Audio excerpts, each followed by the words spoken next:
Hey guys, today we're going to talk about a new favorite, the Real Steel Bushcraft Folding Knife. This is made of D2 steel. We're going to run through the numbers real quick, and then before we get into actually talking about this guy, it's a 3.54 inch blade made of D2 carbon steel with a 58 to 60 Rockwell hardness. The overall length is 8.27 inches, thickness is 3.5 millimeters. The handle material is a black G10 with red G10 spacers, and the weight is 6.37 ounces, made in the People's Republic of China. Alright, the nylon sheath, you can see, has a little use on it here. Holy cow, I actually used the knife, you know. Yeah, I've actually had this knife a while, and by a while, probably about 8 months at this point. I held back because I know people are very discerning about bushcraft style knives, so I wanted to make sure this thing had some time, had a couple trips under it, and had seen some use. So as you can see here, just from kind of how that's worn into my belt there, this has obviously been carried and used. Semi-rigid, you know, not completely, but enough to you know, really give it a good form and make it easy to slide in and out. So here is the knife. As I said, 6+ ounces.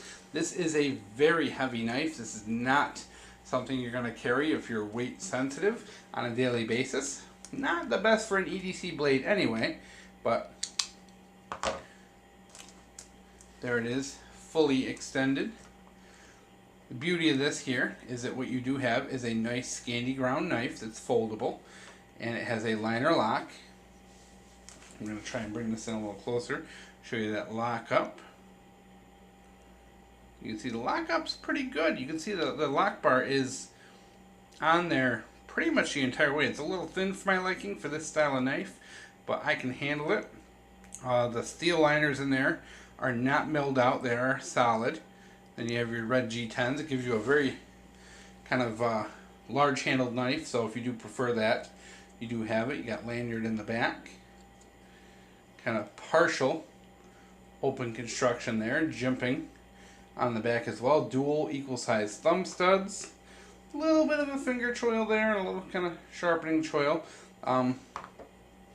You do have to bear in mind that when you're sharpening this, you do have to take a little bit of care, because as you can see here, I can't reach the edge because of the handle, so you are going to have to sharpen on the end of a table, and you're probably might have to remove those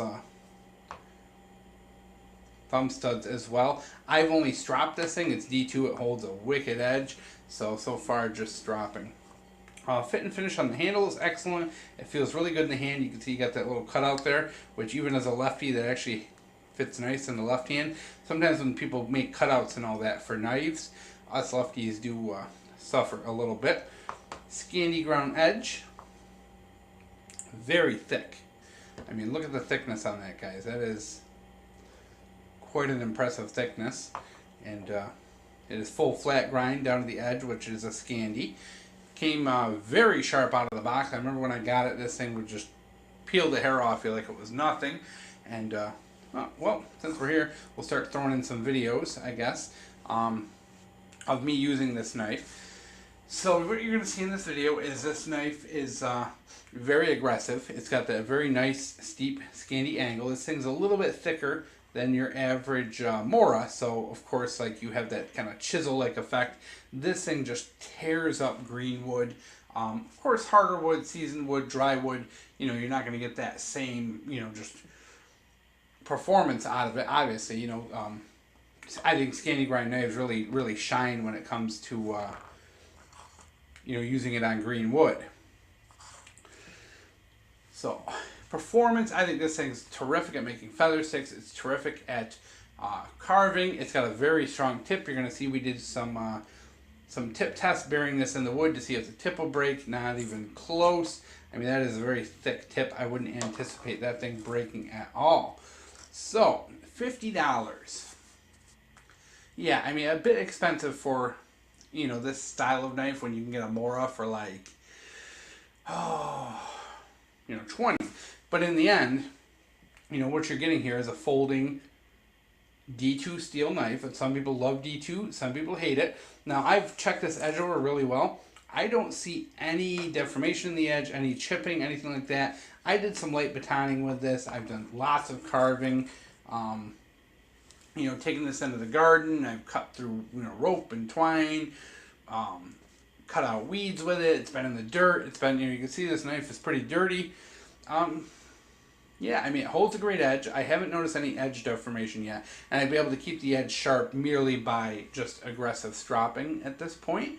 So overall, guys, I found this to be a very nice in-between.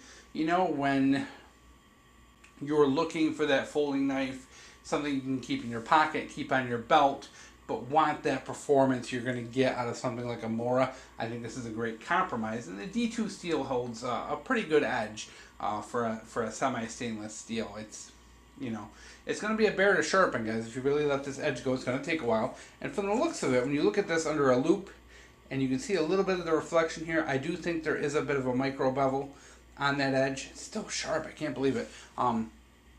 After all that it's been through, you know, like the fact that it just stays sharp, you know, even after all this use is just kind of astounding to me. I've really just kind of stropped it. Every time I pull it out, every time I use it, I strop it a little bit. This last trip, obviously I haven't cleaned it up yet, but, you know, this is, I guess, a raw test right here. We'll see if this still takes off fur. No. So we are not shaving here. So I obviously used it enough to get rid of that. It may just be dirt and sap on the edge. It often happens sometimes when you're dealing with this kind of thing. You get out, you get stuff on the edge, and it can really prevent the knife from having an edge. Sometimes you just clean it and run it through like a block of wood. But you can see it's a very nice polish on the edge. Very nice grind. I mean, just look how thin that edge gets. I mean, this thing, you know, guys, the quality is there. I really enjoy this knife. I really use it a lot. I've really used it hard, not been shy. And I gotta say, I'm very happy with the performance. You can see where I was striking a ferro rod with it there. Along the back, it's been hitting a ferro rod. You know, a little crummy, a little dirty, but I shouldn't have a little edge. No. This thing's pretty good though. It really hasn't, you know, no rollovers I'm feeling. Edge looks really clean.